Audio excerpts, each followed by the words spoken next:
Our first movie tells the story of a friendship behind prison walls that spans more than 20 years.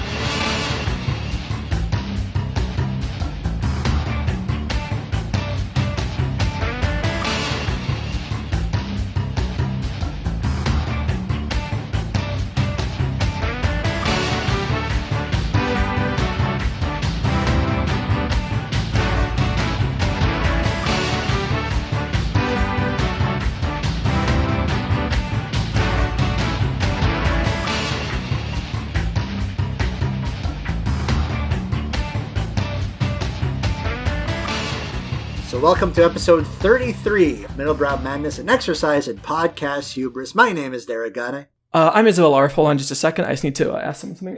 Hey, can I get some bongos going in the background? Yeah. Isabel, later, when you're editing this, can you put some bongos behind this? Yeah, there. That sounds great. Cool. So, at City Lights on Columbus, they might have to change the name of that street, because as of late, Christopher Columbus is getting a lot of heat. I gotta ask you, people burning down statues. Yeah, I gotta ask you, did you knock down that statue just after cashing that check that Donald Trump wrote you? I don't get you. You go knocking down statues. Well, maybe I joined you, but I got something better to do.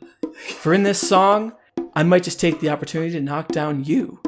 And if I may, whoever this song is speaking to, may I suggest that your great-great-great-great-granddaddy probably ain't no better than the man who got that plaque or that statue. And maybe, as I'm white, I ain't supposed to speak on this. Oh my God. Well, anyone who tells me that eats fish and chips. Maybe because I'm white, they want me to sound like Dear Prudence, or John Fogerty, or Ted Nugent, or R.E.M. who met his college students. Or that me just singing about the subject is impudent. And hey, if Black Lives Matter, why do you live in an all-white neighborhood in Portland, Oregon? I know what this is. Of course your protests are peaceful, because in Oregon, there are no black people. And why am I even listening to you, telling me about race, when my girlfriend is Vietnamese? That's right. When I kiss her skin, it tastes sweeter than light girl's skin. Can I say that? Is that all right? If a woman who can say that she prefers to be a man to be of a certain height, or that a man with a certain accent is your type, can I say, like the darker skin woman turn me on more than light? Derek? You can't. I'm snapping my fingers right now. Mark Kozlik, I'm a huge fan. It's an excerpt from the song Full of Life by Mark Kozlik of Sun Kill Moon on his new album Lunch in the Park. Derek, my God. Apparently, getting credibly accused of sexual assault by 3 different women turns you into a crazy person who can no longer write lyrics, because that is what Mark Kozlik decided. Hey, this is what I need to let people know. Yo. My opinions on Black Lives Matter is that I have a Vietnamese girlfriend, and I don't think you should burn down a statue. Oh my God. Okay. And also, there's no black people in Portland, and R.E.M. met his college students. Okay. There's a lot going on there. Can I talk? But I want to get your thoughts. Yes. Can I talk earnestly about Mark Kozlik for 2 seconds? Sure. I was going to actually quote like some of his good lyrics to be like, hey, this is what. Okay. So, Mark, I think the instant that Mark Kozlik started losing his fucking marbles is when he started feuding with the war on drugs. Yes, I was literally going to say that, because you were a big fan of the war on drugs. I love the war on drugs. Not the 90s policy or the not the Reagan shit, not the Clinton shit. I am pro drugs, but I'm also pro Philadelphia rock band, the war on drugs. I think I like the way they sound, man. It's the second, I think you could pinpoint. I think I know exactly when. It's the Ottawa Blues Fest, where both War on Drugs and Mark Kozlik or Sun Kill Moon played at the same time. And Mark Kozlik got pissed off that they were so fucking loud. And I think that's because I like some of the I like the Red House Painters. I like a couple of the Sun Kill Moon albums. Mark Kozlik, bad dude. But the second it started turning was his feud with the war on drugs. It was like immediately after. It was immediately after Benji, which is weird because it was like his most critically acclaimed record in forever. Yeah, and like his best album under the Sun Kill Moon name. Like I feel pretty comfortable saying that. Great album. I've heard most of them. Really great album. And Like, I love the Red House Painter, especially like those first 3 albums, I think are still great. I think that Benji still holds up. Like, parts of it are a little bit but it's really good, and also it led the way to A Crow Looked at Me and Now Only by Mount Erie. Do you remember the fucking diss track that Mark Kozelek wrote? Sure do. To the War on Drugs, which if memory serves was called War on Drugs, Suck My Cock? Yup. Sure was. Fuck. This is a man. Okay, so we just read some of the lyrics from Lunch in the Park. Yeah, let's talk about problematic dude and formerly gifted songwriter Mark Kozelek. Mark Kozelek got issues. Yeah, but, you know. 7 years ago, he wrote a song called Carissa, and the chorus of Carissa is, Carissa was 35, you don't just raise 2 kids and take out your trash and die. She was my second cousin. I don't know her well at all, but that don't mean that I wasn't meant to find some poetry, to make some sense of this, to find a deeper meaning. In this senseless tragedy, oh Carissa, I'll sing your name across every sea. Which is beautiful. I think I feel comfortable saying that that's really beautiful. Like, it gave me chills reading it right now. There's a fine line between like earnestness and creepiness that all over Benji and like that all over the Mark Kozelek songbook, he just kind of like just stomps all over, just gleefully. Yes. And this is the same guy who then wrote, and I said, hey, are you saying it don't matter because they were drug dealing, gang banging, or chasing someone else's tang? They said, well, all that stuff you just mentioned is felonious. I said, no, you are erroneous. Same guy. Like, you know, some people lose it, you know? This is your brain. This is your brain on being Mark Kozelek for too long. Ah, God. Mark Kozelek. Oh, God. I can't think about Mark Kozelek anymore. It's too sad. Okay, so instead, we should talk about some movies, I guess? About some movies that are pretty good on average. If I'm looking at the slate for today, yeah, pretty good on average. And Ramadan Mubarak for anyone who celebrates, including myself. So, hey. There you go. This should be released during, I think, if I did my math right, the 2nd or 3rd week of Ramadan. Don't quote me on that. When is this coming out? I don't actually know. That's why I'm kind of guessing. Assuming that the next episode is next week. I think this comes out 3rd week of April. Okay, so yeah, that's the 2nd week of Ramadan. Not that it really matters. Either way. Blessed Ramadan for everyone celebrating. Derek. Yes. This is not yet an entirely Muslim podcast. No. I'm working on it. But until then. You're not working on it very hard. Yeah, I'm not really putting much effort into my proselytizing, but you know, I'm gearing up, getting there. It's gonna be a very I mean, we were all born Muslims, so referencing things that most people don't know about. Anyways, Derek. Is that a Richard Dawkins reference? No, that's actually like a thing in Islam. Is like the belief that everyone is born Muslim, and essentially you can either that's why actually most people don't say convert, they say revert, like you reverted to Islam. Oh, interesting. Yeah, it's interesting. I don't know how I feel about it, but anyways, I have maybe some complicated feelings about my religious observation. Derek, that's not what we're talking about today. Nope, probably. We are talking we're not talking about something so important as someone's spiritual awakening. We're talking about fucking movies. 4 movies specifically, because on this show, the gimmick of the show is all these years ago. I could say all these years ago because we started this shit in 2018. Isabel came to me with a big old list of movies and says we should figure out which one of these is the best one, and use the bulletproof methodology of single elimination brackets to figure out which one of those it is. And I said we should add a couple of movies there so that the bracket is, even and works. And then we started this show. So our gimmick is we try to find the best movie from the top 250 movies of all time, according to the Internet Database, plus 6 ringers that we've chosen to make it a nice, even 256 seed bracket. We are now commencing the second half of the first round. We are on the downward slope towards the end of round 1. Fuck. Which means by the time we get to the end of round 1, we still have half of the podcast to go because we'll have done half of the matchups. We do 2 matchups per episode. That's 4 movies a show. And these are the 2 matchups that we're going to be doing today. Amélie versus Shutter Island, and Raiders of the Lost Ark versus Nausicaa of the Valley of the Wind. So, shall we get to it? Oh, and this is going to come into play. We have vetoes in case we have shit. ties. That's ominous. Fuck. That's the eagle-eared listeners might remember that I've sort of placed a trail of clues over the first half of the show leading up to this episode. This is gonna be a fight. There's at the beginning of the round 1, we each got 4 vetoes, basically an extra vote. These votes stack so that if we disagree and I put a veto, if Isabel puts a veto, she wins. And then if I put another veto over that, I win. How bad do you want it?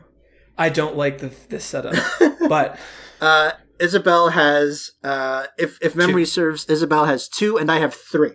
I believe that's correct, because you move forward Raging Bull. Raging Bull, and you moved then ahead. Then move forward 3 Idiots in Your Name. Is that right? That's right. That is correct. So let's get started. Great films, both of them. I mean... They're fucking great. I mean, I think 3 Idiots is okay, and I think that... we've talked about this, and I think Your Name is good. I don't think it's better than Gone Girl, but whatever. Your Name is one of the best melodramas of the new century. But, I mean, I do wish that 5 centimeters a second was on here instead, because I think it's actually a better film. Just barely. I think it just edges it out. I would agree. I think 5 centimeters is slightly better. I know you're a big fan of The Place Promised to Us in Our Early Days. I am. Which I would put about on par with Your Name, actually. Yeah, I was a little cold on that one, but I'm going to watch it again, because the only 2 I have left to watch of his are Garden of Words, which is under an hour, and The Children Who Chase Lost Voices, which is over 2 hours. Yeah, JB really likes Garden of Words. I'm feeling I will too. I think it's okay. Our first matchup. Go ahead. No, it's fine. We don't need to talk about Makoto Shinkai anymore. I was just gonna say, like, I have. I'm also just a fangirl for Makoto Shinkai. Like, I think Makoto Shinkai is fucking awesome. I think it's like on the Mount Rushmore of like current, sort of animation directors from Japan. I'll just say that I own multiple like manga and prose book adaptations of his work that he helped co-author. I don't. Isabel's a bigger fan than I am. I will say the manga and novelization of. I guess we are talking about Makoto Shinkai. His first one, the Voices of a Distant Star. Voices of a Distant Star, which the actual like short is very ugly. like the animation's not great. The faces are weird looking. The faces are real. The faces are weird. Yeah, but I would highly recommend the novelization, which actually goes more in depth to it. It's really good, and She and Her Cat novelization is really good. You know what's really heartbreaking is this fucking advertisement he did. We can do this when we do the Your Name. We were already doing it. No, because we need to I have to wake up at fucking 4 a.m. tomorrow. All right, and okay, all right. So yeah, we should probably get going. And I still theoretically got to like poke a bunch of needles in myself tonight to practice. So I will not inquire further. You already get the idea. You already know this whole thing. Doesn't even matter. I mean, I'm sure if I put 2 and 2 together, I could figure it out. Listeners, ask for my Not Safe for Work Twitter if you want to know more. Our first matchup. I don't know, some of that we're not getting into it. We're going into our first matchup. It's going to be. If you want to get into us, email us. Yeah, email us, middlebrowmadness at... email us at foragoodtimepod@gmail.com. I'm actually making Juan watch a movie pretty soon that is real rough in terms of that. That's going to require a lot of content warnings. I don't know, needle shit kind of grosses me out.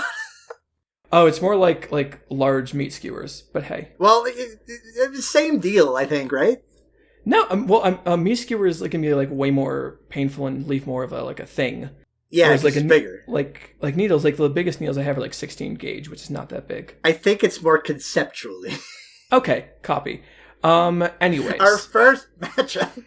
Please. I beg of you. Go for it. Fucking do it. All right. 85 seed. Amélie, a.k.a. Le Fabuleux Destin d'Amélie Poulain, released in 2001.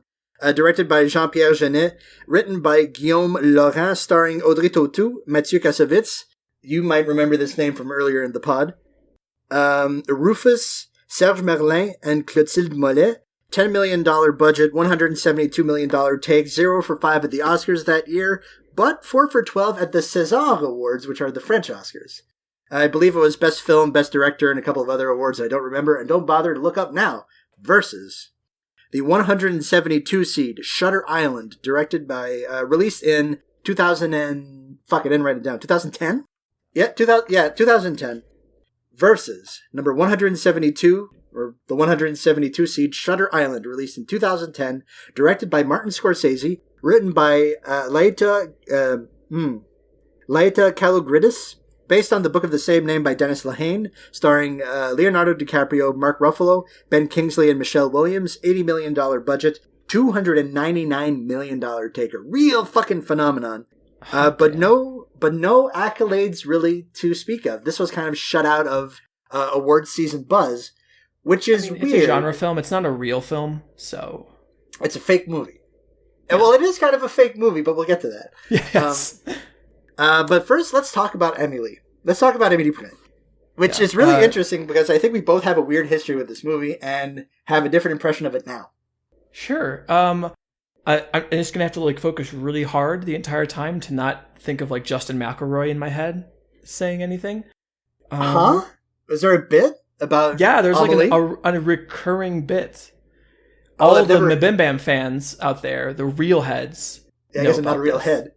To be fair, I haven't listened for 3 months. But Amélie, let's go for it. Amélie Poulain. So February Destin Amélie Poulain is okay. So this was a fucking phenomenon with a giant tail. At least in the Francophonie where I pitch my tent. Anyway, this movie comes out in 2001, and basically back when we were still innocent. This is before 9/11. This is before 9/11. And basically, we didn't know movies could be bad then.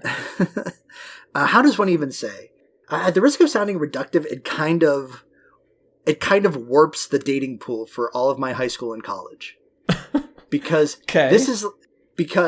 this was kind of a touchstone of a specific type of person. And we were not wise to the ways of what a manic pixie dream girl was necessarily back then, even though Nathan Rabin hadn't invented it. The great Nathan Rabin had not yet invented it. I wonder if he still has me blocked on Twitter. This has come up before. Nathan Rabin. He used to follow me. Let's see if he does still. Oh, he used to follow me too, but he's probably not on Twitter anymore. No, he definitely is. I can see him. Follows me. Ha! That was way too loud. But yes, he still follows me. What's his at? At Nathan Rabin. Oh, weird. I guess I can't see it because I'm blocked. Yeah, ages ago. Oh, shit. I don't know why. I wish him happy birthday once and he got fucking squicked, I guess. How dare you. To be fair, I think he muted me a very, very long time ago. But... yeah. Unless, Nathan Rabin is just silently listening to, me talk about cum all the time. Yeah, I can't follow him. I'm still blocked by Nathan Rabin. Saying in all caps, Amélie, fuck the dyke. Petition for Amélie to fuck the dyke. So, yeah, this movie true. Was, what was you doing, Amélie? That fucking, skinny little twink you ended up with? Loser. That dude directed wearing a suit? That dude directed that is that the... Oh, shit. I didn't That's actually realize that. That's the guy. That dude rules. I wasn't sure what you were referencing before. No. It's Metsu Kassovitz. I got blinded by the lesbian. As I often do. As you would do. I was going to get to that, but I'll get back to it. I think this movie was very influential in the women in my circle because I also was a film student at that point, and goddamn, people loved Amélie. Holy shit, they loved her carefree attitude and her sense of wonder. They loved her haircut and her mannerisms.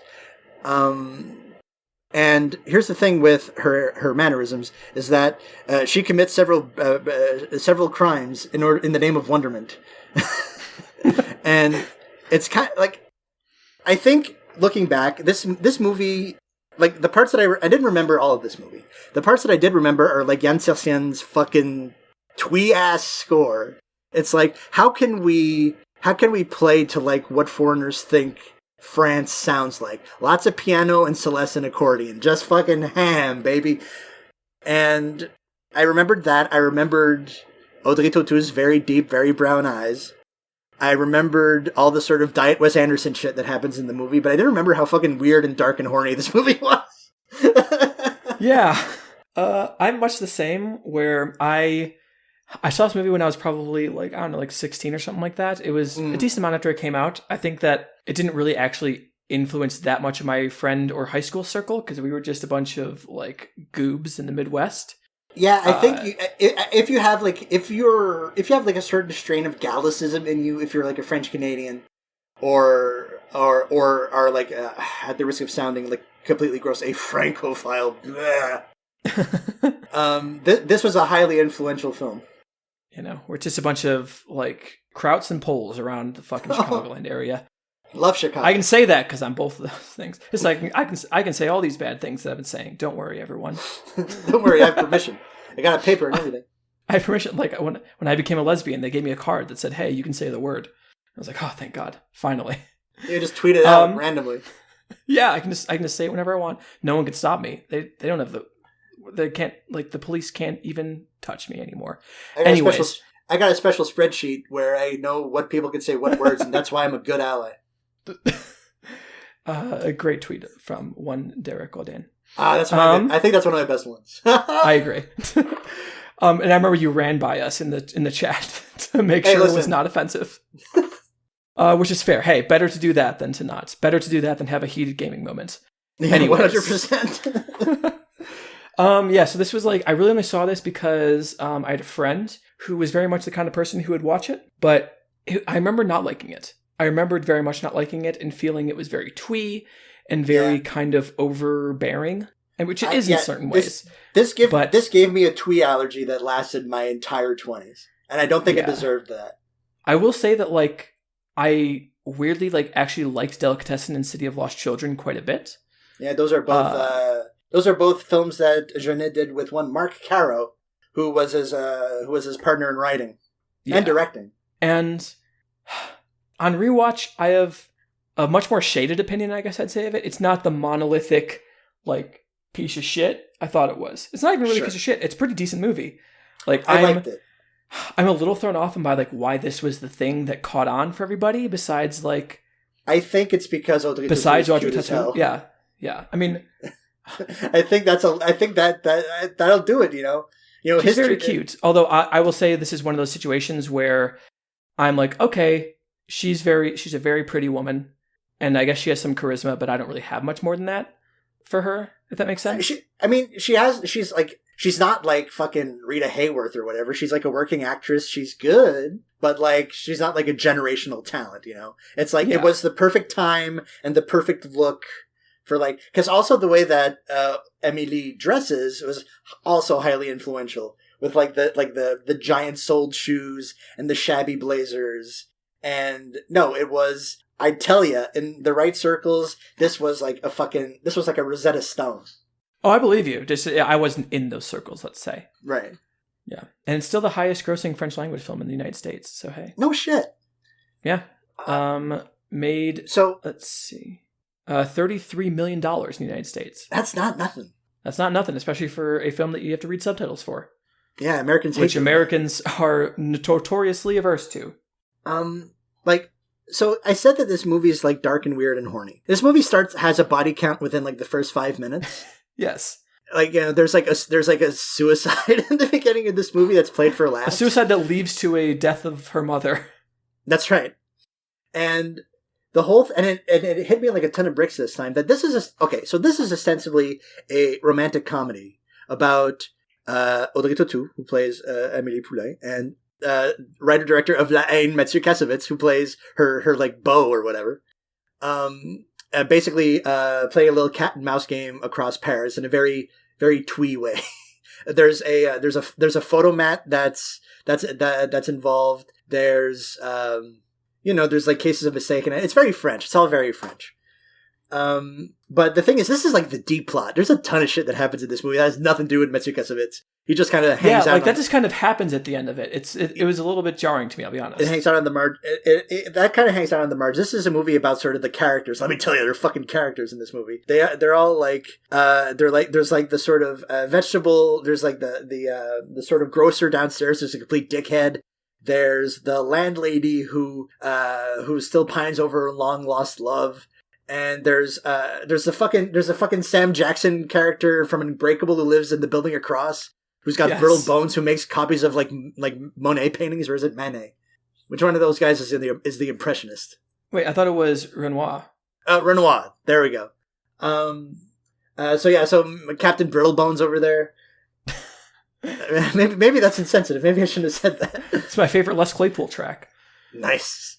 So this is a movie it's Quirk City, baby. It's a lot of affect, but the parts of the movie that aren't affect are like really strange. Like Matsuo Kassovitz works in a sex shop, and it's like played as like kind of a joke, and the whole movie is like in a fucking piss yellow tint. It's shot by Bruno Delbonnel, and it looks like a fucking serial killer film. It looks like fucking Seven.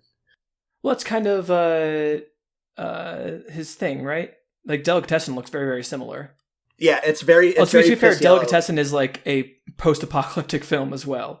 Yeah, whereas Amélie is supposed to be like a bright and colorful romantic comedy, quote unquote. It is that, but I think what it does is it gives, like, in addition to all the other sort of magic realist shit, is like this. It gives the sense of this universe a kind of otherworldly, sort of fantastical quality. It's a universe that is not ours, but is very close to ours, right? Sure. I also think it gives it maybe it implies some of the darkness that we're seeing instead of being all bright colors. Like it's like, I don't know, like Matilda. I don't know why it's the thing I'm thinking of, but like in my mind, if you take away the tint, if you take away the tint, I feel like this movie looks like Matilda. Whereas sure. Matilda plenty dark as far as palette goes. Yes. But this film is kind of almost hinting at there's some real squicky weird things going on underneath. Like there's definitely a stalker / like abusive partner in part of this thing that is just kind of played off as like, 100%. Yeah. Let's put him off with like the hypochondriac woman. It's like, that seems not great. What is your plan here? Because none of this is a great idea. But yeah, that's not great. Yeah. And there's a bigger Straussian reading, as I mentioned to you, of this entire film that we will probably talk about. But I think just as like a whole piece, I enjoyed this much more than I thought I would. There's a lot of really good stuff going on. There's a couple good jokes. And like you said, the stuff that moves away from just the quirk, I think is a lot more affecting and a lot more effective. Yes. And a lot of gaslighting in the film, which is yeah, sure. It's weird. It's like because Amelie's kind of a fucking evil person. She's kind of a psychopath. Yeah. Like she's kind of awful. You know what? I bet if you went in and did like a Steven Soderbergh style edit and just swapped out Jan Silsen's score with Bernard Herrmann's score from Psycho. Yeah. This is a completely different fucking movie. Because Matsuo Kassovitz works in a set shop. There's a peep show in this movie. There's a compilation. There's a quick cut gag of a compilation of orgasms. I mean, This is kind of a weird movie. There's a deep melancholy to the Odorito 2 character, which is not addressed, but it's there. It's never the thing that she kind of says out loud, but she's clearly like very lonely and very separate from everyone else, and she doesn't feel connected with many people, and she wants to like find ways to do that, but she's not sure what it is. Even when she's doing like kind of what sets the whole plot off, if you somehow haven't seen Amélie, is that Amélie, after being startled by like Princess dying. Oh yeah, this is set in the late 90s too. Yeah. After being startled by that, she like drops a thing that makes her dislodge like a wall tile and finds like a metal box of like childhood stuff from someone who used to live there. And she's like, okay, I'm going to hunt this person down and try to give it back to them. And eventually she does, but even then she doesn't like give it to him. She does like a really roundabout way where she doesn't actually have to confront him or talk to him to give it to him. It's very like everything feels very at her move or secondhand, if that makes sense. Mm-hmm. Like she's not present in her own life. Yeah, I think she feels unmoored, and she feels like she can't control her own life, so she tries to control that of other people. I mean, in these very small ways, using some insidious means, but it's a much weirder film than I remembered. Yeah, and I think that there's like, if this were to be a film that moved on, which I don't think it will, but if it were to be a film that moved on, I would probably the next time I watch it, look at that reading specifically and that kind of like sadder reading and the way that, that people attempt to get control by controlling others and the way it doesn't usually work out, except in here where it works out almost 100%. Besides like one or two little hiccups there. This is like if David Fincher were French and tried to direct a romantic comedy. And some people would say that David Fincher has already directed a romantic comedy, Gone Girl, but those people are insane. Oh no! Hey, I agree with Juan on that one. I just want it on wax that comedy. I think that's fucking insane. It's a very funny film. I just wanted it on wax. It's got Rosamund Pike from Doom, so yeah. It's also got Ben Affleck from Mallrats. Hey, that's two great comedic roles. Two great tastes that taste great together. Mallrats plus Doom. I have a Steelbook Blu-ray of Doom. Yo, that sounds like I have Mallrats in my DVD collection. I mean, that sounds like basically my afternoon in like late high school. Hey, the Doom movie's pretty good. Mallrats is fine. Mallrats is all right. So let's talk about Shutter Island, which is a movie that when I saw in 2010, I thought was okay. That was fine. I didn't get it. I was like, I think I was thrown for a loop.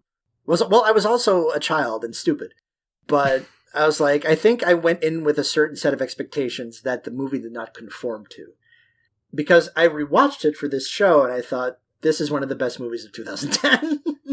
Yeah, 100. I'd never seen it before. And I went in with lowered expectations because I never hear people talk about like, oh, this is one of like Scorsese's great films. Like this is like, oh, it's a film Scorsese made after like The Departed and stuff. When like he's theoretically on like a downslope. I think you need to be a certain level of head to be like, yo, fucking Shutter Island is where it's at. And I don't think I encountered a lot of people who are like, oh, Shutter Island. But now it's like, no, clearly this is like a great movie by a master filmmaker. Yeah, it immediately shot to one of my top 5 of all time, like for Scorsese, I should say, not of like all time in general, but of Scorsese.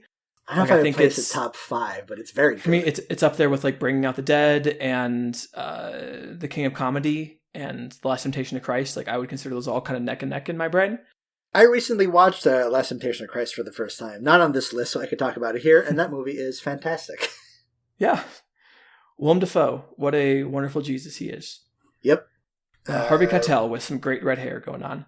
I read up on the Wikipedia page for that movie. Obviously, like a lot of people gave Harvey Keitel shit for like not trying to do an accent, but it doesn't fucking matter.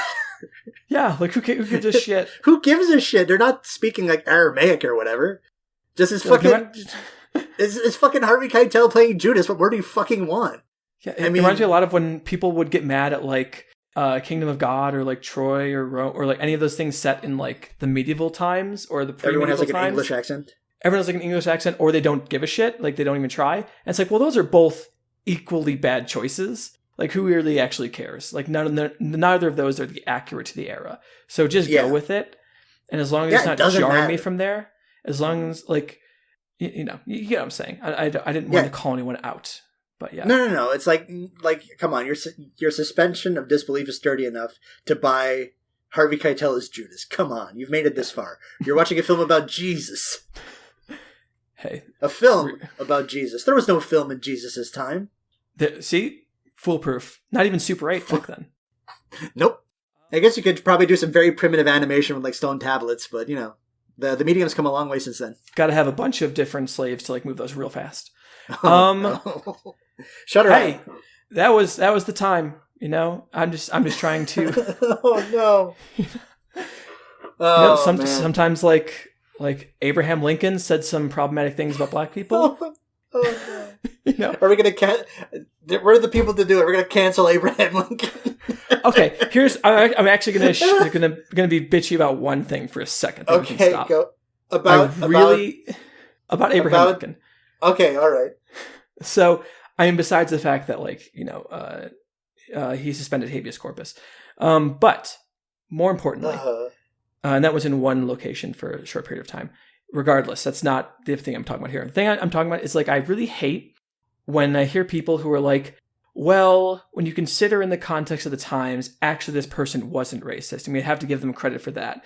And then, like, especially when talking about slavery, this is the big thing. Like, oh, the founding fathers, like, for their time, were very progressive. And I'm like, no, they weren't. Like, really. That's not, it's like not even a fact. Like, Benjamin LeMay was a Quaker who was very staunchly abolitionist, like 50 years before that. Like, did a bunch of stunts to try to, like, push abolition. You had like abolitionism was a fucking thing then. You have like later on you have John Brown before the Civil War. You have, hey, the fucking slaves who knew that it was a bad thing to do, that they like. This seems like a bad idea. Yeah, when they're like, oh, people back then didn't know. I'm like, okay, very specific people had a cultural conception that it was okay. A lot of people fucking knew, including the people who were harmed by this thing. I just hate when people say that kind of shit. Like, if you're talking about, like, specific word use, fine. But if we're talking about, like, larger, broader, like, action, I think it's a ridiculous claim to make. Anyways. It's fine that it's okay that a president was not progressive. No president ever has been. It's okay. Yes. Don't worry about it. Don't worry. You can hate every president. I've been doing it for, like, 20 years now, and it's going great for me. Shutter Island, then. The right thing is you're never wrong. Shutter Island. Derek, I want to like pause my like bigger thing on Shutter Island in a second and just talk about it as like a film. Does that make sense? Sure, because not to blow up our spot, but I suspect this goes on. Yes. I mean, I still want to talk about like my general thesis in this thing, but more just like yeah. Like if you want, like I know you have like a bigger bit like that's more specific, but yes, we could talk about the film qua film. Yeah. Shutter Island. I mean, I would just start by saying it's way fucking weirder than I was led to believe it would be. It's a lot weirder than both these movies, more weird than I remembered. There's a lot of, like, different things going on in Shutter Island that... I like it for two reasons. One is that it feels very otherworldly and, like, kind of like, why did Martin Scorsese make that decision? Like, the fucking weird whip pans early on and how terrible the CGI water looks. See, this kind of ties into something that I think might have thrown me off, is that when I first saw this movie, I just saw that as maybe cheap special effects, unconvincing special effects. Whereas revisiting it now, it's a clue. This is Martin Scorsese telling you, don't believe your eyes. Yes. Same thing with the whip pans. For people who haven't seen the film and don't know the twist, you probably have already guessed it. Leonardo DiCaprio is actually one of the inmates on this sanitarium island. On Shutter Island, yes. Yes. And he was never a detective. He was essentially being allowed to play detective because, what's his name? The dude. Ben Kingsley. Ben Kingsley. Yeah, the dude. When Ben Kingsley is like, hey, maybe this will work. Let's give this a shot. Yeah. And it doesn't, for reasons that are very interesting, and I have some really weird opinion. Like I think it's a really interesting final line in the movie. But what's the final line of the movie? Refresh my memory. Would it be better to live as a monster or to die as a good man? Yeah, the ending is really, really interesting. We should point out that this basically starts off as a detective film and ends as like a psychological drama. Yeah, I think it's a pretty strong shift kind of like halfway through. Mm-hmm. And also, it's got one of the deepest character actor benches. Yeah, holy shit. Side. Like all of a sudden, I was like, oh, Ted Levine's here for like a scene. Cool. Yeah, Elias Koteas. Oh, I know you. John Carroll Lynch, our hero. John Carroll Lynch, the best. Jackie Earle Haley. Fucking Patricia Clarkson is in one scene. And destroys it. Kills it. Emily Mortimer. Yeah, Jackie Earle Haley's in one scene. Emily Mortimer's in a couple scenes. And like, yeah, it's like, this is like an actorly bonanza. And I know we love it when Leo says duly appointed federal marshals, but Leo's really good in this. Ruffalo's really good in this. I think that the way that DiCaprio kind of shapes his arc throughout the movie is really, really effective. And then in many ways, I've grown kind of tired of a lot of DiCaprio's like big acting moments. I'm like, okay, I've seen you scream and cry before. I've seen you do the whole fucking Revenant thing. Let's just not. I've seen you looted out in fucking Wolf of Wall Street. Yeah, but like when we see what happens with his wife, or his wife essentially drowned the children. Not essentially, she did drown their children, and he realizes what happened. It's so like heartbreaking and so well acted. And you just feel his entire world crumble around as he's like coming in there, and because he does the big no, right? Yeah, he does like the thing you're not supposed to do, right? Yeah, but he nails it. It turns out, Leonardo DiCaprio, pretty decent actor. Turns out, Academy Award winner. Yeah, some would say for the wrong movie. I've not seen The Revenant, so I wouldn't know. Revenant is a movie. Here's what I'll say. Revenant is a movie I wrote a whole essay about. You can go read it on Dim the House Lights. Oh, right. And I forgot about that. I have better feelings about it now than I do back then, but I feel like if I watched it again, my feelings would go back down. It's a movie that's really good to remember, but not good to watch. It's a slog from what I understand. Yeah, it's got some beautiful images, though. Some real beautiful images. Tom Hardy's in that, right? Yeah. I think he plays the main antagonist. Is that right? I think that's true. It's been a while since I've seen Revenant. Anyways. So, Shutter Island kind of... So, as I insinuated earlier, this kind of grew way up in my estimation. Because... in part because I think I've become a better film viewer in the decade and change since I first saw it. Because I could see what was, quote, wrong with the movie the first time around. And why Martin Scorsese did the things that he did. I understand why the choices were taken. It's all about feel and disorientation. And... because I think... one of the issues when I first saw it was this is just about paranoia or whatever.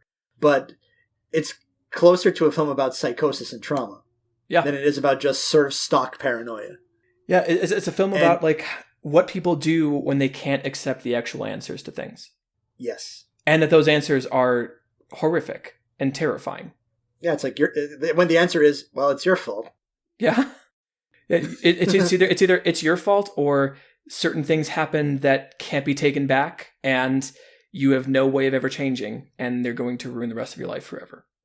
Yep. Yeah. I mean, I told you two major things. Number one is I think that this is a QAnon movie, in the sense that it is a movie about people who fall into QAnon and any other conspiracy theory. And like also falling into basically into their own logic holes, like falling into like feedback loops, basically. Like the explanation explains the explanation. Yeah, because that's way easier, even though it's like scary and there's like a lot of like horror to it. Just like there's a lot of horror to like when Leo first gets to the island. It's definitely a horror movie, but like there's a lot of horror to it, but it makes sense. It's explainable. Like, hey, here I got the conspiracy worked out. I've got a start and end point to this. We're going for it. Whereas the actual answer is that sometimes things just kind of happen randomly. A lot of these systems that are the problem are really fucking complicated, and some of the things are good, some of the things are bad. It requires like cultural context and historical and political context. It's a lot. Whereas if you just say, oh, here's the answer. I already learned it. It was a conspiracy. We got it. You're done. And I think in many ways that's QAnon and other conspiracy theories are a way to retreat from uncomfortable realities and from a lack of power and control over a situation. But I also think, I said this to you, I think this is Marty's version of Histoire du Cinéma. Histoires du Cinéma. The Godard film. The Godard video project. Yes. Which essentially is a film about how film didn't stop the Holocaust. Which sounds very reductive when I say it like that. And I don't mean it to, because I'm going to explain why that is actually important. Do you mind if I go off my shit? I don't mind. I don't know if we want to use it for a hook for round 2. Okay. Your call, because you're on a clock. I am on a clock, and it's already almost an hour. Okay, so I'm going to blue ball all of you and say we will hold off on Shutter Island's real meaning and why it is similar to Histoire du Cinéma when we talk next time. Not next time, in like a year or two. Yeah, because Shutter Island moves the fuck on. So now we can go to it. Yeah, great movie. So now we're going to talk about a couple of other masterpieces. Yeah, this is going to be where the argument comes in, I feel like. Yep. And it's really a question between do you care about the environment or do you care about childish entertainment? And we'll see where we land. You will not guilt me into picking the movie that I'm not going to pick.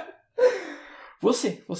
I can be pretty guilty and guilt creating. Yes, but I can also be pretty callow. Okay. So let's talk about the callowest movie on the list, Raiders of the Lost Ark. Our second matchup, the 44 seed Raiders of the Lost Ark. Released in 1981, directed by Steven Spielberg, written by Lawrence Kasdan, starring Harrison Ford, Karen Allen, Paul Freeman, Ronald Lacey, John Rhys Davies, and Denham Elliott. $20 million budget, $389 million take, 5 out of 9 at the Oscars. Mostly tech awards because the stunts and second unit shit on this movie is amazing. And you could say that it's got like a long cultural tale, right? Yeah. Are you asking sarcastically or are you... I am asking sarcastically. Okay. This is I could not tell the vibe for a moment. Versus the 213 seed Nausicaa of the Valley of the Wind, released in 1984, directed by Hayao Miyazaki, written by Hayao Miyazaki, adapted from Nausicaa of the Valley of the Wind by Hayao Miyazaki, starring Sumi Shimamoto, Goro Naya, Yoji Matsuda, Yoshiku Sakakibara, and Iematsu Kayumi.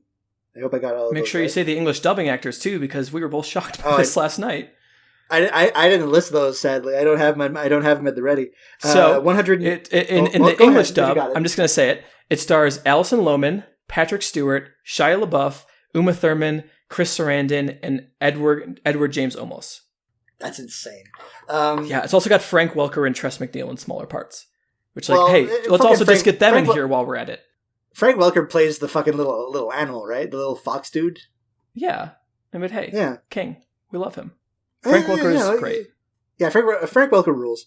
180 million yen budget for the film, 1.49 billion yen take for this Hayao Miyazaki's second film, coming 5 years after the Castle of Cagliostro. Just a very good movie that I think is underrated. I just want to say that's a great movie. That's a great action movie. Yeah. So now what I'm doing is I'm making a big show out of taking off the gloves off my hand that has no gloves, because I've been saving up my vetoes all show for this. Oh God! I think Raiders of the Lost Ark. It's not my favorite. It's a mediocre film. I think it's a perfect film. That is. I think it is fucking insane. I think it is a perfect cinematic object. I think it's a great 3-star movie. That's insane. No, it's. I think that it's really easy to take a movie like this for granted, because almost every action adventure sort of light entertainment film since then, even its own sequels, has tried and failed to capture lightning in a bottle again. The second unit work in this film is some of the best second unit work I've seen in a movie. I think, weirdly, the worst part of this movie is Harrison Ford. Like, this movie made it dawn on me that it's like, I like Harrison Ford. He's a great presence in a film. He's got a very specific, easygoing charisma. I don't think he's like a great actor or anything, but I think he's like a perfect kind of presence to anchor this kind of film. This movie is cast incredibly well. It looks beautiful. I mean, if you don't get an immediate hard-on when you hear John Williams' music, I don't know what to tell you. It's like, listen, I know a lot of people don't like Star Wars, and I think those movies are all right. But if you don't immediately get hard when you start hearing like the Star Wars fanfare, I don't know what to tell you. You gotta check your pulse, man. That's like, there's something about it. John Williams is good at what he does, is what I'm trying to say. I think it's one of these I realize I'm not letting you talk because, I want to get in while the getting's good. This is on purpose. I think this is one of these sort of nexus movies where it's like Lethal Weapon or something, where it's like there are movies before this movie and there are movies after this movie. It's a juggernaut in every sense of the word. And we had the same fucking discussion when we talked about Temple of Doom, about how I thought it was. We did not talk about Temple of Doom. We talked about Last Crusade. Last Crusade, right? Because Temple of Doom's not on this list. So we had the same exact conversation when we talked about Last Crusade, where I was praising it as this great entertainment device, and you were like, eh. But this is a pure hit of it, and this time I didn't eat any bad Chinese food. That's true. So your judgment will not be clouded. No. I think, and this is a movie that makes Jaws, which came out like 6 years prior, look kind of. It makes it look like leaden. Oh, and that's Jaws is horse shit right there. Like Jaws. Here's the thing: Jaws rules. Don't get me wrong. Jaws owns bones, but this is a fucking movie. This is a fucking movie. I've said my piece. You may dissent. This movie's fine. I like. It's fine. It's fine. Like, here's what I'll say. I agree with you that it is like a nexus film, like you said. Like every film after this in this genre is influenced by this. There's nothing after it that doesn't either actively go against it or take from it. Problem is, it is the ne plus ultra of this. So, like, what good movies came out of that? like what good movies are in the action adventure film genre? Like Journey to the Mysterious Island. I like that quite a bit. It's got Dwayne "The Rock" Johnson riding a giant bumblebee with Michael Caine. That's better than anything in the Raiders of the Lost Ark. Let's be honest, but not the point right now. The point is like I can't think of any like action adventure films, at least in this style, in this tradition, where I'd be like, oh, that's one of my favorite movies of all time. I'm so excited. It doesn't matter. Matters not. I mentioned National Treasure last time. I'm gonna mention it again this time. National Treasure is a better movie than Raiders of the Lost Ark, like in every measure. Asinine. It's just better. It's more fun. Cage is a better actor than Ford, but that's all I'm willing to give you. There's more good jokes. There's more intrigue. There's like more layers. There's not like layers in sort of like a deep meaning, but like there's more like storytelling beats going on. It's got a really good villain. It's got is it Justin Bartha? Is that right? Belloq's a great villain. I mean, here's what I'm saying. Is that Raiders of the Lost Ark didn't stir anything within me. I was like, the entire time I was watching, I was like, oh yeah, this is fine. I remember seeing this movie before. I like this more than The Last Crusade because like I like the color palette more. It's not as dreary and depressing. It's the same palette. No, it's less of that like pale, sun bleached grossness. And browns. Okay, but like there's a difference between like fake sepia and real sepia. And this has more of the real sepia vibe to it. I can't even really explain it, but just there's such a different vibe in my view, and especially like the trek through the desert in both of them is so different. And yeah, okay, I'll give you that. And I just think that like these movies don't do much for me. Like if we're going Steven Spielberg, this is like not even halfway up the list to me. What, you like Amistad better or whatever? I mean, we're gonna. If we want to do this, I will pull up his filmography. We don't have time. We definitely have time to do this. Okay, so here's some films I think are by Steven Spielberg. I think are better than Raiders. I'm not going to rank them. I'm just going to list them off. Is that cool? Okay. Yeah. Okay. Jaws. I mean, I could see why. Yeah. I don't think so, but I get it. I haven't seen it. Jurassic Park, 100%. I mean, you got a history with Jurassic Park. You got a history with Jurassic Park. The Lost World, Jurassic Park. That's insane. What? AI, artificial intelligence. Haven't seen it. Minority Report. Haven't seen it. Catch Me If You Can. That movie's okay. I think that movie's all right. So is this movie. War of the Worlds. War of the Worlds, Munich, and the rest of the things he's made since then are shitty, so who cares? But that's a lot of movies. Anyone? I didn't see it. I don't care. That movie rules. It's later period like Steven Spielberg. He's just like doing boring lib shit. I don't care. I saw part of the post and I saw Ready Player One. I did my due diligence. And I saw Indiana Jones and the Kingdom of the Crystal Skull. That sucked ass. That movie is better than people say it is. It's not great, but it's all right. Okay, sure.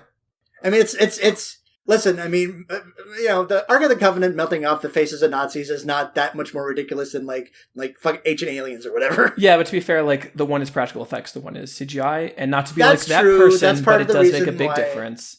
Yeah, I mean, it's true. I mean, I don't think that's like a secret masterpiece or anything. I do think it's better than people give it credit for. Okay. I mean, there's a lot of daylight between how people think of that movie and decent, so I think you got a lot of room to work there. Yeah. But we will talk about Jurassic Park later on. Yeah, that's a good movie that I only saw in my late 20s. If we're talking about perfect films, Jurassic Park is a perfect film. Raiders of the Lost Ark is fine.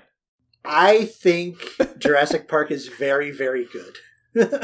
There's not a single moment I would change Jurassic Park, and I watched it fucking 23 times in a row. That is not an exaggeration, people listening. No, that was true. That was for like a project, right? Yeah, well, and I didn't end up writing anything on it.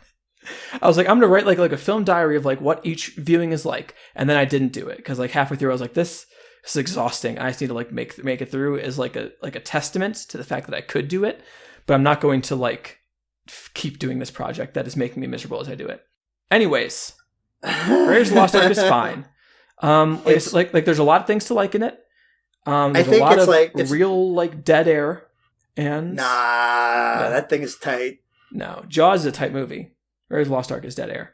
I mean, they're literally out to sea talking about shit for a while. I mean, that's not dead air to me. That's fun. But like, I mean, I know, like fun is what I would. Okay. I would say it's invigorating and like gripping.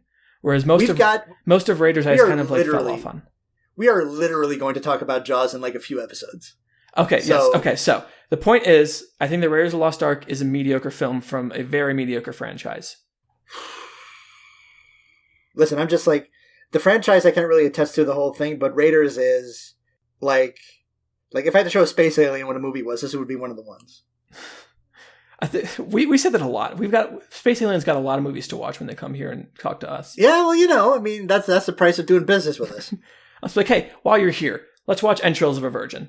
Let's see what's going on here. Is that like essential cinema we would show to aliens? I think that it's the best Pengu film I've seen.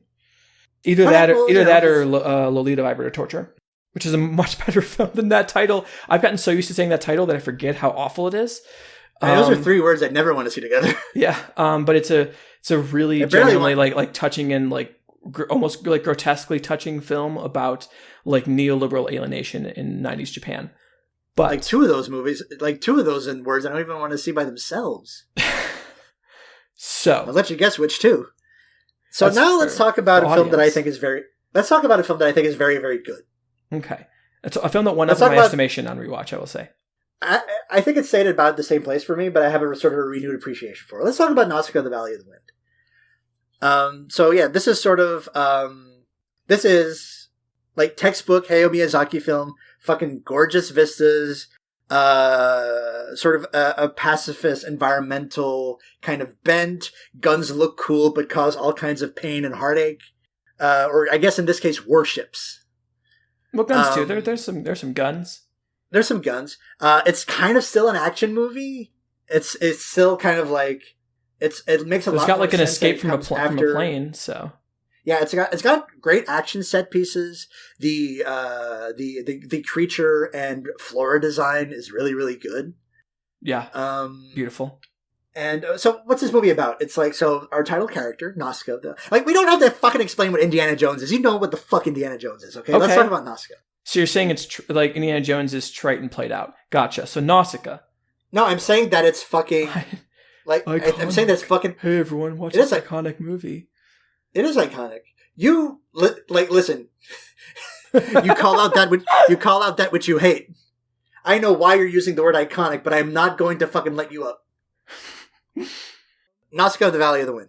Yes. Nausicaa, she lives in a valley. There's wind in it. The end. Most of the earth is being sort of overrun by like insects and toxins, basically. A toxic forest, yeah. Toxic forest, yeah. So what's it called? The Sea of what's it called? Not in the dub version, they just call it the toxic forest. So okay, whatever. And that's what I watched this time because I didn't want to like directly look at it the entire time because I had a lot of other shit to do. Toxic jungle. I watched the subs. It's this Sea of Trees. No, that's a different movie. That's a very different movie. But do you want me to explain the plot of Nausicaa and the Valley in the Wind? Yeah, because it's kind of there's a lot happening in this plot. It's kind of busy. So there's Nausicaa, and she is the princess for this place, the Valley of the Wind. And there are two other nations essentially in the film, there is Pajit, and there is someone that starts with a T, Tolmekia. And essentially one day after she's returned from her trip to the forest to get some supplies, they have a gunship that crashes nearby.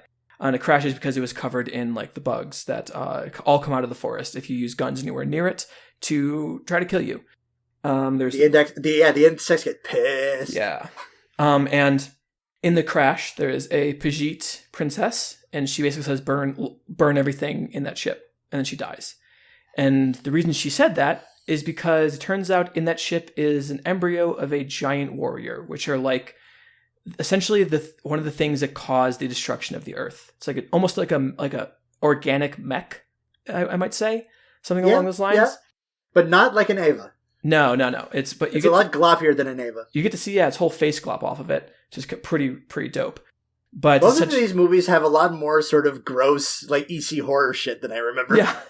And the Tomekian troops come to retrieve that giant and essentially take over the Valley of the Wind. And basically Nausicaa's goal is to stop that from happening and to stop specifically the Omu, which are the largest of the bugs, are coming to more or less destroy the valley and all of the people there, and they're going to have a fight with the giant weapon, and her goal is to stop it, essentially. Like that's a short version of it. There's a lot of like intricacies and intrigue that goes on in there, but that's more or less the plot. Yeah. Is that fair? Yeah, it's like a high fantasy action adventure political intrigue kind of deal. Yeah. I think both these movies are very, very dorky in like kind of similar ways. Except one is kind of calling back to like old action serials, and the other one is calling back to like the dorkiest fantasy manga. I mean, okay. So, I have a lot to say about Nausicaa the Valley of the Wind. Here's where I'll start. Is that when I watched it the first time, I was like, oh, that's like a rough draft for Princess Mononoke. And I don't think that's accurate anymore. I don't think that's accurate. Nah. Yeah, I would go with your new assessment. Yeah, like there are parallels because it's a Hayao Miyazaki film, but is very similar. Just the theme is we have to stop essentially the destruction of the Earth, and there are ways to do that are not just killing everyone. And it's set in a world that is dying because of a toxin, because of like this evil thing coming out of the forest, or not even necessarily an evil thing, a thing that is killing part of the world coming out of the forest. And what I'll say is that their aesthetics and their general vibe are so vastly different that now I would consider them pretty far separate. I mentioned to you that Nausicaa is basically Arzak, the Mobius comic. Have you ever read that? No, you mentioned that it was a Mobius comic, but not which one. Yeah, specifically Arzak, because the glider is almost the exact fucking same. Like, it's organic in Arzak and it's inorganic in Nausicaa, but the glider she uses and the like scenery she flies over looks almost exactly the same. There's a lot of really good wordless sections in both of them. Just like the vibe of it is like these large empty open spaces seen from above, these massive creatures in those spaces, the sense that this is a world bigger than you can conceive of almost. Like, there's so much to this world that just extends forever in its like emptiness. Like, have you ever seen like what if the movie Heavy Metal was actually just like a slow cinema film? Is basically how Arzak feels and how parts of Nausicaa feel. Weirdly, my reference point was Fantastic Planet. I mean, that's also true, yeah. It's also got this sort of, these great sort of flora and fauna designs that are sort of vaguely psychedelic and vaguely sort of heavy metal-ish. And also the name of the humans in that movie are Ohms, which I don't know if that's like sort of a direct on purpose reference, but that's what it made me think of. The names for the big fucking bugs is also the name for the humans in Fantastic Planet. I think they're both related to like the Buddhist term Om, if I had to guess. Oh. But the other reference point I had is actually Wizards, the Ralph Bakshi film. Especially like which I haven't seen, but has been on my watch list forever. I haven't seen it for a long time, but especially like just the iconography of it just reminded me of it. But the essential point of this film is that there are ways to live with the jungle, and there's like a non-toxic area below the toxic area that is like you can live there basically forever. Like has all the water, it has like plenty of food, it has all this stuff you could go towards, but people are so devoted to like their warlike ways, much like in Princess Mononoke, that they can't see it, they can't like reach for it, and they need someone else to like show them. And what it requires is a sacrifice. And Nausicaa dies to save everybody, which is a kind of terrifying scene because she gets fucking run over. Yeah, she gets flung by thousands of these giant, like larger than like a building size bugs. They're about the size of they would be the size of like an office building, or a school. Let's go to school. Yeah, and it just thousands of them run into it. A little girl, basically. A teenage girl, let's say. Yeah. And so the vibe's totally different. And I will here's what I'll say in praise of this film is that some of us in this podcast, we like animals and we like nature. Yeah. Yeah.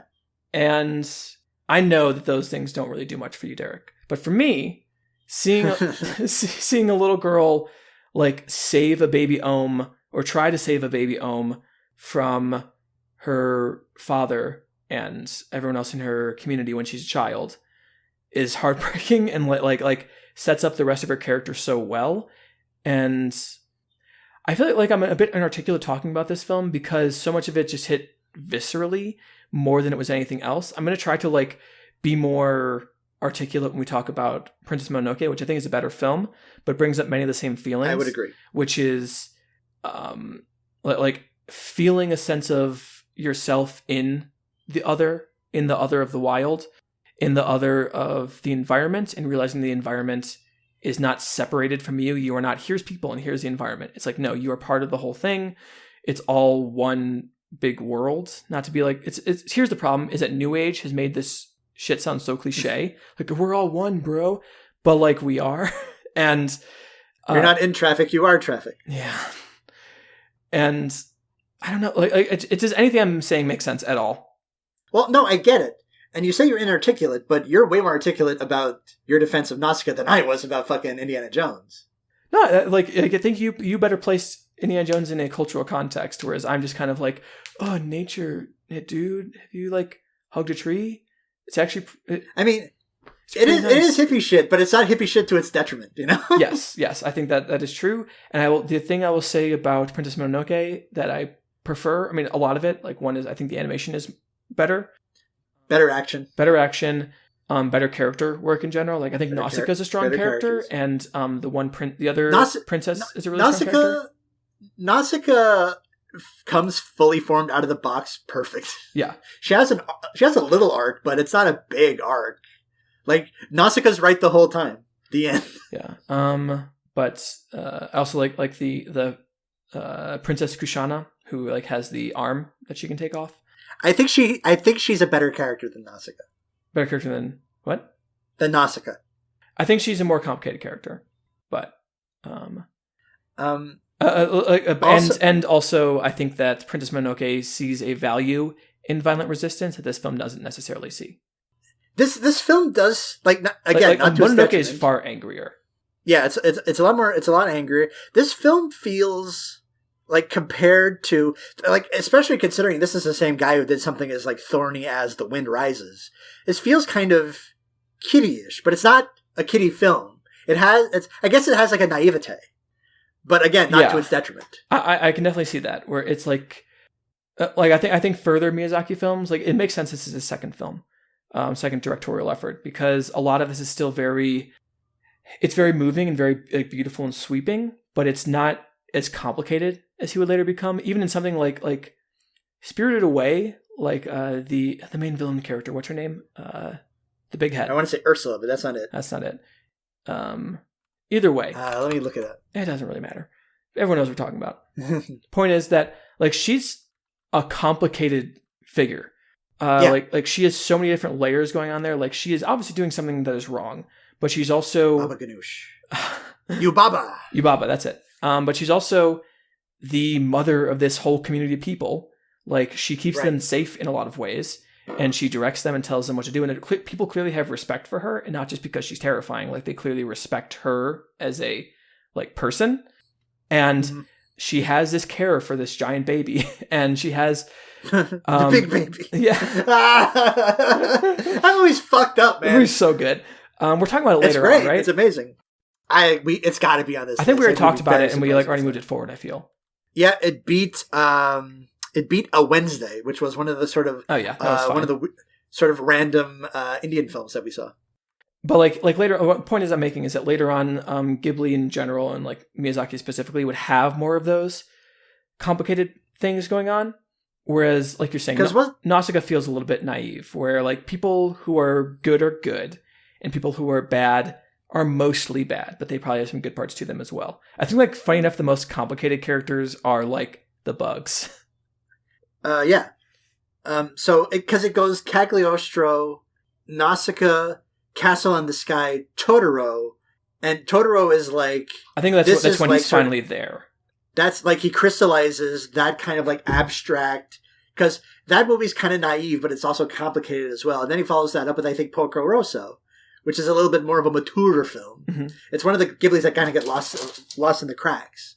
But that's like a film about, fucking like war and shit. It's a PG movie. Yeah. But I think, okay, so, all right.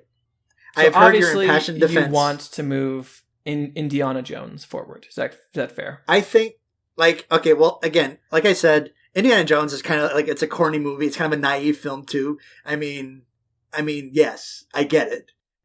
Does it make sort of a strong political stance? No. Not much beyond Nazis bad, which we can agree on. Yes. I think like this, Indiana Jones is not a film that has themes much beyond Nazis bad. Isn't one of his themes colonialism? Yes, it's about the plundering of the ancient world for parts in a museum. Yes, we all understand this. That being said, I think Nausicaa of the Valley of the Wind is a fantastic piece of work. But I will reiterate that I think that Raiders of the Lost Ark is perfect. Here's what I'll say is... Oh, geez. Okay, so I obviously think Nausicaa is so much better. And Nausicaa, right. I find moving, and like Indiana Jones, Indiana Jones feels a lot like Lethal Weapon 3, where it's like, there's definitely some stuff I like in awesome. there. Okay, actually, no, you're right. Lethal Weapon 3 is way better than Indiana Jones. What's a better comparison? Like Lucky Number 11. I don't know why I keep bringing up that movie. What the fuck? What the fuck? Like Lucky Number 11's pretty good. Like if I'm seeing it on TV, I'll be like, okay, let's watch. Is it fucking Film School in a Box? Probably not. I'm just saying that, like, if we're talking movies in this style, hell, Romancing the Stone is better. Crocodile Dundee is better. You just keep saying shit. Part of it is to annoy you. Part of it is because I think it's true. I don't know which part is which. I do think that I would prefer to watch both those movies rather than watching Indiana Jones. I think Romancing the Stone is more kind of deliberately comic and playing off of that kind of movie. I think that Michael Douglas is a better actor than Harrison Ford, but whatever. Okay. Eventually we'll have to fucking reckon with Harrison Ford kind of being a null presence. But the fact that he's a null presence works in this movie. I thought you were going to say eventually we have to reckon with Paul Hogan. I was like, okay. I don't think we have to reckon with Paul Hogan. He's apparently a dick, but Crocodile Dundee? I don't doubt that for a second. Good flick. Recommended. I am very dramatically grabbing the sides of my desk and fucking boring holes into my monitor with my eyes like Indiana Jones goes on. And I will call down a veto from the veto gods to bring the score down 2-1. How bad do you want it, Isabel Arf? So you're saying that you were going to put in a veto to move Indiana Jones forward? That is correct. I think it's worth it. Okay, so then my question becomes, am I going to veto back? Because you have more vetoes, so if you really want to win this one, you will win this one. I'm one up on you, yeah. Yes. Then I have two questions. Question is, do I want to use all of my vetoes? Exactly. Question is, okay, do you want to use multiple vetoes in this? Number 2, do I have things in the future that I know or assume I'm probably going to have to use a veto for? Let's look at the bracket really quick. Sure. Metagaming. People love this shit. Okay, so... are any of these real close? You don't love Donnie Darko, so that's not going to be an issue. No. There might be a couple, but nothing that I'm like... Vertigo Jurassic Park is going to be really interesting. Yeah, that's one I was thinking about, specifically. Let's see. We already moved to Hitchcock on. But it's Vertigo. And Dr. Strangelove versus Memories of Murder is something. That's interesting, but I'm not super concerned about it. Yeah. Taxi Driver, Come and See. That's also going to be... That's 2 fucking great films. Oh. Okay. Interesting. So... I still have not seen Come and See. Your multi-year project to get me to watch Come and See is going to happen. It's going to be culminated at some point in the future. Yeah, I don't know. I think it's like Star Wars Jaws. and I think it's Vertigo Jurassic Park. Yeah. I think those are the two big ones. Okay, so you can have this one. I'll let your veto move us forward. Excellent. I am thrilled. It hurts a little bit because now I'm gonna have to fucking watch that movie again. It'll be fine. It'll be okay. You make it sound like such a fucking chore. Parts of it are a slog, I'll say. Oh no, I have to watch fucking Raiders of the Lost Ark again. Boo fucking That's kind of how I feel a little bit. You get no sympathy from me. I could be like watching a movie I know I won't like instead, which is what I prefer to do with my time. I could be watching Gotti again. The John Travolta Gotti? Yeah, I could watch it a second time. But why would you watch it the first time? Because I hate myself, Derek. We know this. Come on now. Let's not. Oh. I like to torture myself with films.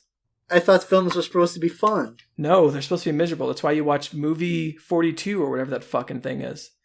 Movie 43, which is the worst film I've ever seen. That's like the real answer to what's the worst movie I've ever seen. It's movie 43. real fucking bad. Like it's the worst film I've ever seen. Here's what I'll say. It's not as bad as inappropriate comedy.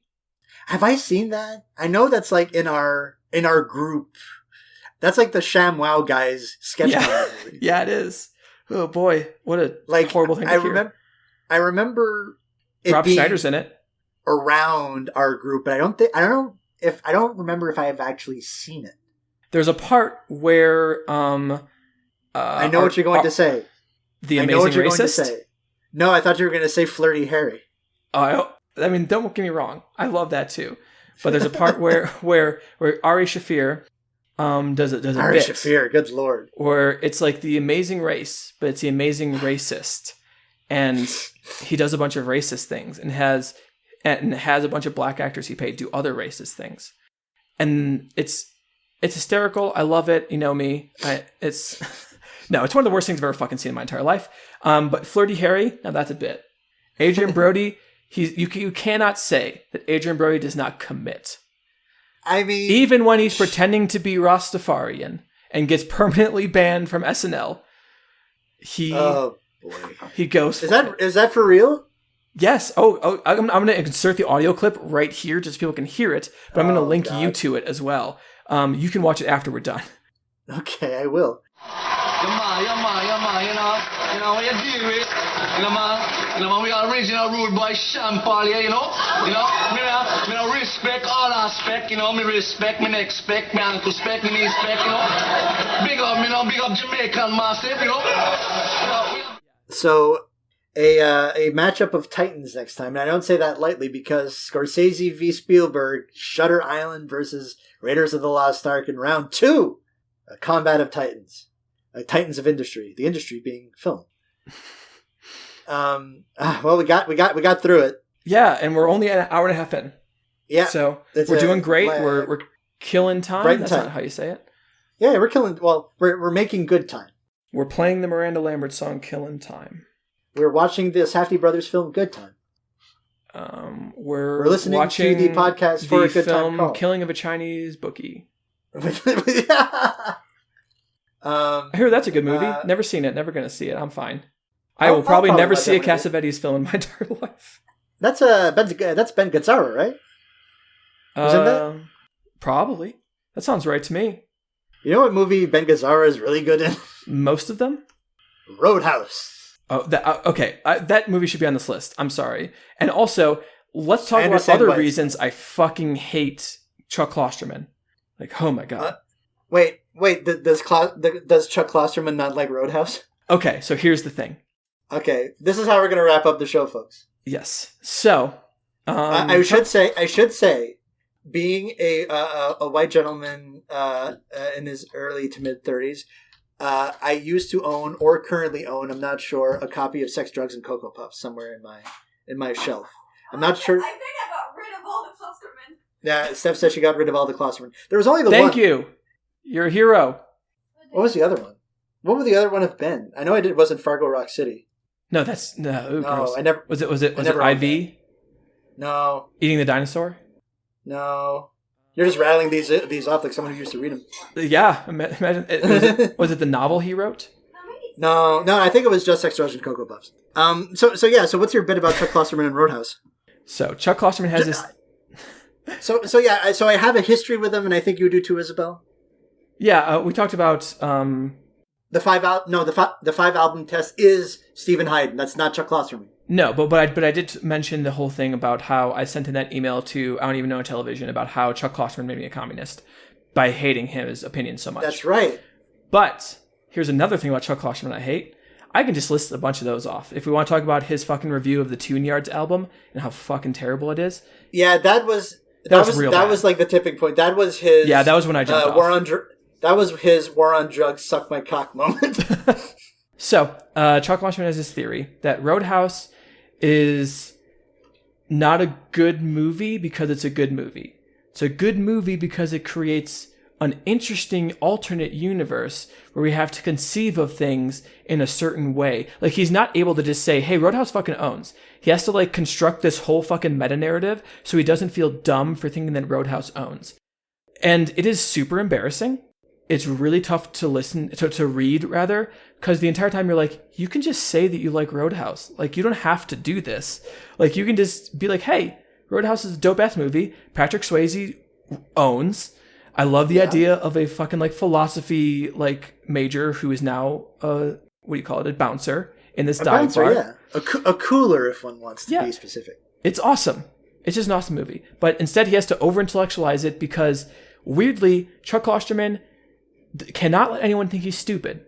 But he can't let anyone think he likes smart things. Because if you so much as say, like, oh, Rat wasn't a very good band, he'll tear your head off. Because, oh, like, Rat was so much more, like, popular than the Ramones were. So when Johnny Ramone died, why do people get sad about that? But they didn't get sad when this person no one's heard of from Rat died. Isn't that a weird double standard? Because Rat's clearly more important. And you're just like, oh my God, shut the fuck up, dude. Like, this is ridiculous. And do you have any hot takes about Rat? They're fine. They're fine. Round and Round's all right. You know, yeah, round my parents probably listen. Cool. I feel like they had that one really controversial album cover. Maybe. Like usually when I think hair bands with controversial covers, I usually think of Scorpions and Poison. I'm thinking of the one that's like a buzzsaw coming out of someone's dick. No, that's Wasp's Animal Fuck Like a Beast. Thank you. Much appreciated on that assist there, Derek, for something that no one else knows what we're talking about. Derek, because I just recently watched Decline of Western Civilization Part 2, so I had that right in the front of my brain. Yeah. Whereas I had just recently listened to You're Wrong About had a couple episodes on the PMRC, which is real good. Oh, interesting. Yeah. You get to hear a lot of Dee Snider talking, and turns out Dee Snider, pretty smart guy. We all knew this because we all saw, like, I Love the 80s or whatever, where it's like, hey, here's Dee Snider talking about stuff, and he doesn't sound like an idiot, which is apparently a revelation we have to have every fucking 10 years. Be like, oh, wait a minute. Maybe Marilyn Manson could say some smart things to Michael Moore, and then also be doing some awful things at the same time that we learned about later. But it turns out. Like, every 10 years we have to discover that actually musicians are smart, which is fascinating. Yeah, I'll listen to, like, fucking Nikki Sixx or whatever talk shop. I don't care. All that to say, so what was your point about Chuck Klosterman? Is just that he over-intellectualizes liking Roadhouse? Is that he is overly pretentious about things he doesn't have to be, and underly pretentious about things he should be more pretentious about. He's fake in both ways. He's never authentic. And, like, I know that is some fucking 90s bullshit, and I get it. Like, no one's authentic. Ugh. Like, I wrote a whole fucking, like, thing about why I love Sophie when she died. R.I.P. Fucking, I'm still almost tearing up about that. But that's rough, man. Yeah, real fucking rough. But, like, Chuck Klosterman makes a real thing about him being, like, a hair metal guy and, like, you know, just a guy from the Midwest, like, just like a real guy. But this is like some Midwest shit too, where it's like, fucking settle down. Yeah. And you're not just like a dude, like you're a dude who writes about music and pop culture for a living, who got to interview Bono and who did a really creepy interview with Britney Spears that I don't know why he allowed to be published, because it is very, like, it makes him clearly look like a fucking asshole. You're not just like some dude. That's all I'm saying. It's like, just be honest about the fact you're not just some dude. The end. Chuck Klosterman, this is a call out. If you listen to this. Chuck Klosterman, come on the show. Chuck Klosterman, you're rich, so there's no way you're listening to this. You're probably hanging out with James Murphy or whatever. He's Remember that part of Shut Up and Play the Hits? Well, I haven't seen that. I haven't seen the movie. Oh, I listened to the live record a bunch, but I haven't seen the doc about it. Yeah, no, it has Chuck Klosterman interviewing him in different segments. It's the worst part of it by far. It should have just been by a country mile. Yeah, it should have just been the fucking concert. Kloster, not to sort of give our audience further blue balls about towards the end of the show, but Klosterman shows up in a bunch of podcasts that I listen to, and he's consistently the most unimaginative, uninsightful, and dull person talking about whatever it is they're talking about. Imagine it's usually that. Movies and music. He's like fucking Max Landis. You ever see this is a deep cut for people who I'm not even really they're a very, very popular YouTube thing, but if you ever seen the Red Letter Media Best of the Worst episode with Max Landis, it is one of the most painful things to watch because he keeps trying to make jokes and he's just completely unnatural at it and just trying to force them in, and clearly everyone else there is like, yep, so anyways. And Max Landis has done two things that I like. There's his short about Triple H, and he wrote Chronicle. Chronicle's really That's good. it. That's all I got. I'm just saying that whoever had connections to John Landis back when Orson Welles was alive and Orson Welles asked them to kill him, then they should have just taken the shot. No shade on Orson Welles. I know he was joking or whatever. I'm not going to besmirch Orson Welles. But I will besmirch the good name of... Should I actually talk about what I'm referencing or at all? Did Orson Welles jokingly call out a hit on John Landis? Yeah. Okay, should I actually find this or should we just cut this? Well, how about this? We'll put it in notes. So guys, Plugs. It's plug time. Yeah. Oh boy. God. Every episode I think we're going to get it together a bit more. And every episode I get to the plugs and I'm like, nope. If you're a fan of gestures vaguely at the last hour and change this, we're sorry. First of all, we're sorry. Second of all, we appreciate your patronage. Third of all, if you want to get in touch, middlebrowmadness@gmail.com. That's our email address. We're not going to get to any fucking emails now, aren't we? No, probably not. God damn it.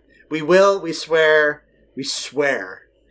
You can yell at us about not getting to the emails portion on Twitter. I'm at Derek_G. Isabel is at Space Jam Fan. We're at those same handles on Letterboxd as well. We're both pretty active there insofar as logging films and whatever. Listen to other shows on the Noisepace.xyz podcast network, including For a Good Time. Isabel's and my pal G, Juan Barkeen's. No one else calls them JV except me. Besides you. Podcasts about pornography, etc. Rate us, review us, tell us that we're way too digressive and that we're full of shit. We can't get enough of it. We fucking love it when you insult us. Just know, if you say anything mean to me, I'm going to cancel the podcast immediately. And I should actually tease the next pairings for the show, where we are going to be covering The Apartment versus Mission Impossible Fallout, and get a load of this, Star Wars versus Jaws. Those are ouch, widely regarded as good films. If all four of them, I've been led to believe correctly. Yes, I know for a fact that all these movies are at least good. They're all bangers, all of them. All of them. Well, some of them might be MASH. We'll see. This is probably the worst fucking joke ever made. I'm not saying I'm not ashamed of that, but just say your name, please. We all make mistakes. I've been Isabel Arf, and I've been Derek Gane. Have movies. And be jolly. Have movies. Be jolly. If you want to play Magic the Gathering with me, hit me up on Tumblr. Not Tumblr, Twitter. Bye. Good night.